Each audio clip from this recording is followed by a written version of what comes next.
ये कहानी एक ऐसे समाज की है जहां सदियों से चली आ रही व्यवस्था ने कुछ लोगों को हाशिए पर धकेल रखा है। ये कहानी उन दलितों की है जिनके जीवन में हर कदम पर संघर्ष, अपमान और अन्याय की छाया मंडराती रही है। ये कहानी केवल दुख और पीड़ा की नहीं, बल्कि उनके हौसले, उनकी लड़ाई और उनकी जीवटता की भी है। ये कहानी काल्पनिक नहीं, बल्कि उन अनगिनत वास्तविकताओं का मिश्रण है जो भारत के गांवों, कस्बों और शहरों में आज भी देखने को मिलती हैं। कहानी की शुरुआत होती है एक छोटे से गांव सूरजपुर से, जो उत्तर भारत के किसी अनाम राज्य में बसा है। गांव के बाहर एक टूटी फूटी बस्ती में रहता है रामू, एक दलित परिवार का बेटा। रामू की उम्र महज 16 साल है, लेकिन उसकी आंखों में उम्र से कहीं ज्यादा गहराई है। उसका बाप मंगल गांव में मजदूरी करता है। माँ सावित्री दूसरों के घरों में बर्तन मांजती है। रामू का परिवार उस बस्ती में रहता है जहां न तो पक्की सड़कें हैं, न बिजली की ठीक व्यवस्था और न ही पानी का कोई पक्का स्रोत। बस्ती के लोग गांव के कुएं से पानी लेने जाते हैं, लेकिन वहां उन्हें अक्सर अपमान सहना पड़ता है। अरे दूर रहो, कुआं गंदा मत करो, ऐसी बातें सुनना उनके लिए आम है। रामू बचपन से देखता आया है कि उसके परिवार को गांव के सवर्ण लोग किस तरह तिरस्कार की नजरों से देखते हैं।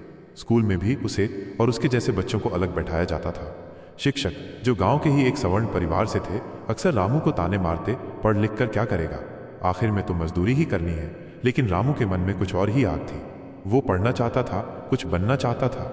उसकी माँ सावित्री ने उसे हमेशा कहा, बेटा, पढ़ाई ही वो हथियार है जो हमें इस गुलामी से आज़ादी दिलाएगा।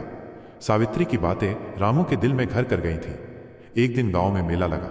मेला गांव के मंदिर के पास था, जहां दलितों का प्रवेश वर्जित था। रामू और उसके दोस्त छोटू और मनीष मेले की चकाचौंध देखने चले गए। मेले में रंग बिरंगे झूले, मिठाइयों की दुकानें और गीत संगीत की धूम थी। रामू ने सोचा, शायद आज कोई भेदभाव न हो। लेकिन जैसे ही वो एक मिठाई की दुकान के पास रुका, दुकानदार ने उसे डांटते हुए कहा, यहां से हट, तेरे जैसे लोग यहां नहीं खड़े होते। रामू ने कुछ नहीं कहा, बस चुपचाप वहां से हट गया। लेकिन उसके मन में एक सवाल उठा, क्यों? आखिर क्यों उसे हर जगह अपमान सहना पड़ता है? क्या उसका जन्म ही उसका अपराध है? उसी रात रामू ने अपने बापू से पूछा, बापू, हमारा कसूर क्या है? हम तो किसी का बुरा नहीं करते, फिर लोग हमें क्यों नीचा देखते हैं? मंगल ने गहरी सांस ली और कहा, बेटा, ये समाज की सड़ी गली रीत है। हमें नीचे रखने के लिए ये लोग सदियों से नियम बनाते आए हैं। लेकिन तू हिम्मत मत हार, पढ़ लिख कर इनका मुंह बंद कर। मंगल की बातें सुनकर रामू ने ठान लिया कि वो पढ़ेगा और अपने समाज के लिए कुछ करेगा। रामू की पढ़ाई में रुचि देखकर गांव के एक पुराने शिक्षक मास्टर जी ने उसकी मदद शुरू की। मास्टर जी सवर्ण थे, लेकिन उनका दिल बड़ा था। उन्होंने रामू अपने घर बुलाकर पढ़ाया। मास्टर जी की मदद से रामू ने स्कूल की परीक्षा में अच्छे नंबर लाए। गांव में ये खबर फैली तो कुछ लोगों को जलन हुई। देखो, चमार का लड़का अब पढ़ने लगा है, कुछ लोग तंज कसते। लेकिन रामू ने इन बातों को अनसुना कर दिया। समय बीता और रामू ने हाई स्कूल की परीक्षा पास कर ली। वो गांव का पहला दलित लड़का था जिसने इतने अच्छे नंबरों से परीक्षा पास की थी। मास्टर जी ने उसे शहर जाकर कॉलेज में दाखिला लेने की सलाह दी। लेकिन ये खबर गांव के कुछ दबंगों को पसंद नहीं आई। गांव के ठाकुर साहब, जिनके पास गांव की सबसे ज्यादा जमीन थी, ने रामू के बापू को बुलाकर कहा, मंगल, अपने लड़के को समझा, ज्यादा उड़ने की जरूरत नहीं। शहर जाकर पढ़ाई करेगा तो हमारे बच्चों को पीछे छोड़ देगा। ये हमें मंजूर नहीं। मंगल ने चुपचाप सिर झुका लिया, लेकिन घर आकर उसने रामू को सब बताया। रामू का खून खौल उठा। उसने कहा, बापू, मैं डरने वाला नहीं, मैं पढ़ूंगा और दिखाऊंगा कि हम किसी से कम नहीं। मंगल की आंखों में आंसू थे, लेकिन गर्व भी था। उसने रामू को गले लगाया और कहा, जा बेटा, अपनी राह बना, लेकिन सावधान रहना, ये लोग हमें आसानी से ऊपर नहीं उठने देंगे। रामू ने शहर के एक कॉलेज में दाखिला लिया। वहां का माहौल गांव से अलग था, लेकिन भेदभाव यहां भी था। कॉलेज के कुछ लड़के उसकी जाति जानकर उससे दूरी बनाते। हॉस्टल में उसे अलग कमरा दिया गया, क्योंकि कुछ लड़कों ने कहा कि वे उसके जैसे के साथ नहीं रह सकते। रामू को ये बातें चुभती थी, लेकिन वो चुप रहा। उसका मकसद पढ़ाई थी और वो उसमें कोई कमी नहीं छोड़ना चाहता था। शहर में रामू की मुलाकात सुनीता से हुई, जो एक दलित संगठन में काम करती थी। सुनीता ने रामू को बताया कि कैसे दलित समाज को संगठित होकर अपने अधिकारों के लिए लड़ना होगा। सुनीता की बातों ने रामू के मन में नई चिंगारी जलाई। वो सुनीता के साथ संगठन की बैठकों में जाने लगा। वहां उसे पता चला कि दलितों पर अत्याचार केवल उसके गांव तक सीमित नहीं है।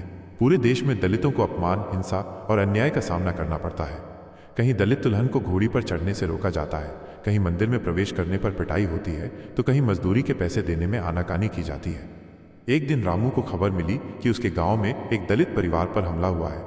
ठाकुर साहब के बेटे और उसके गुंडों ने एक दलित मजदूर को केवल इसलिए पीट दिया क्योंकि उसने उनके खेत में काम करने से मना कर दिया था। रामू तुरंत गांव लौटा। वहां का माहौल तनावपूर्ण था। दलित बस्ती के लोग डरे हुए थे। पुलिस ने कोई कार्रवाई नहीं की थी क्योंकि ठाकुर साहब का रसूख बड़ा था। रामू ने सुनीता को फोन किया और मदद मांगी। सुनीता अपने संगठन के कुछ लोगों के साथ गांव पहुंची। सुनीता और रामू ने मिलकर गांव वालों को एकजुट किया। उन्होंने पुलिस थाने में जाकर शिकायत दर्ज की और स्थानीय अखबारों को इस घटना की जानकारी दी। धीरे धीरे मामला तूल पकड़ने लगा। संगठन के दबाव में पुलिस को कार्रवाई करनी पड़ी। ठाकुर साहब के बेटे को गिरफ्तार किया गया। ये गांव के लिए एक अभूतपूर्व घटना थी। दलित बस्ती में पहली बार लोगों को लगा कि उनकी आवाज़ सुनी जा सकती है। लेकिन ये जीत आसान नहीं थी। ठाकुर साहब ने रामू के परिवार को धमकियां देनी शुरू की। एक रात कुछ गुंडों ने रामू के घर पर पथराव किया। सावित्री और मंगल डर गए, लेकिन रामू ने हिम्मत नहीं हारी।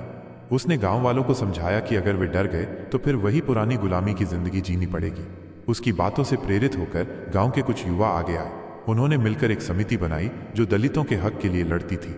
समय के साथ रामू ने अपनी पढ़ाई पूरी की। वो एक सरकारी नौकरी में अफसर बन गया। गांव में उसका सम्मान बढ़ा, लेकिन भेदभाव पूरी तरह खत्म नहीं हुआ। कुछ लोग अभी भी उसे चमार का लड़का कहकर ताने मारते थे, लेकिन अब रामू इन बातों को हंसकर टाल देता था। उसने अपने गांव में एक स्कूल खोला जहां दलित बच्चों को मुफ्त पढ़ाई दी जाती थी। उसने सुनीता के साथ मिलकर दलित संगठन को और मजबूत किया। रामू की कहानी एक व्यक्ति की नहीं, बल्कि पूरे दलित समाज की उस जद्दोजहद की कहानी है जो सदियों से चली आ रही है। ये कहानी बताती है कि अत्याचार और भेदभाव के खिलाफ लड़ाई आसान नहीं होती, लेकिन हिम्मत और एकजुटता से इसे जीता जा सकता है।